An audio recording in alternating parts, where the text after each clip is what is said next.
Hello and welcome back to the Note. I think in many ways we're in a state of suspended animation at the moment on world stock markets, still waiting for the next shoe to drop from the Fed. That doesn't mean that people aren't making money in the interim. Over in Shanghai, the composite index there is up 44% for the year so far, and it's up 130% over the last 12 months. Very intriguing to see whether that can carry on. Meanwhile, over here in the US, with very much less spectacle, the S&P 500 has made 3 new record highs this week. That's been aided by a recovery from the dollar. It's bounced back more than 3% from its low for the month back to where it was in April.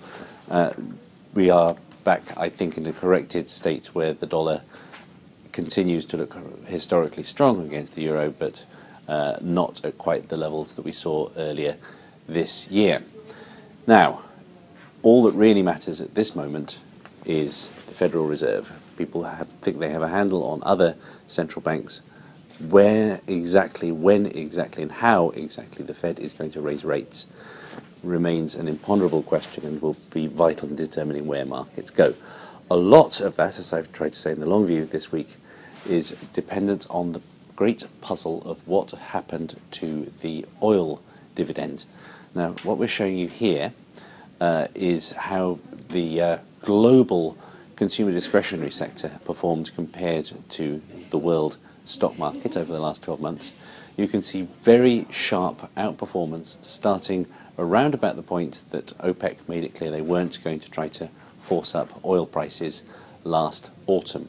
There was a strong expectation that there would be an oil dividend, that people would feel wealthier as a result of the fall in oil prices, and they would spend that with consumer companies.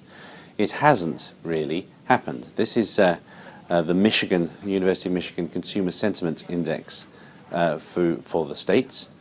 And you can see that while it continues to be more healthy than it's been for much of the post-crisis environment, it has just taken a very sharp leg down. It really does not look as though people feel significantly better off as a result of the fall in oil prices. That's not what was supposed to happen. It's quite a conundrum that the Fed itself talked about in the latest minutes, and plainly we need to see whether that consumer growth can resume.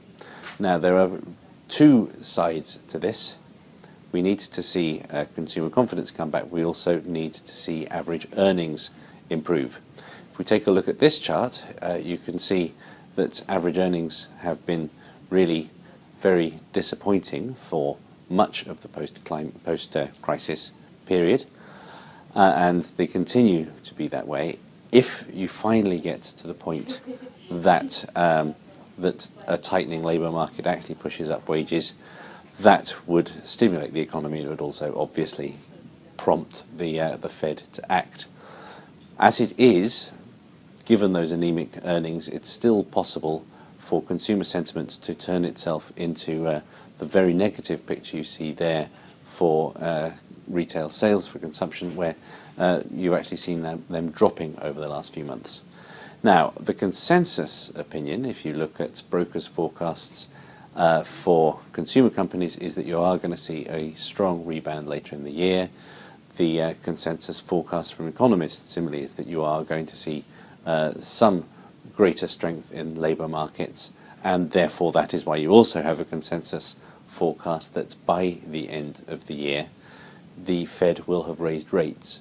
But there is a great concern that evidently the fall in the oil price has not bolstered consumer confidence the way many assumed and hoped that it would. Perhaps that's one of the critical conundrums over the next few months. Will people start paying that oil dividend? If they don't, then the consensus call that we'll be seeing growth, further dollar strength, and a rise for US interest rates later in the year, that consensus call could be wrong.